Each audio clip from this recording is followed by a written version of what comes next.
mud monster coming to you live. Neighbors would love that.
Every block line in the wood is created by 9,000 volts of pure electricity.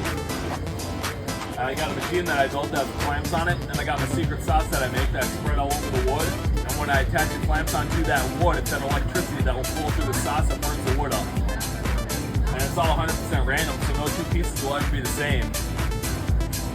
Plus all my cribbage boards are open for storage. They got magnets that hold them closed so you won't lose anything on the hanger in the back to hang them up just like a decoration when you're not playing.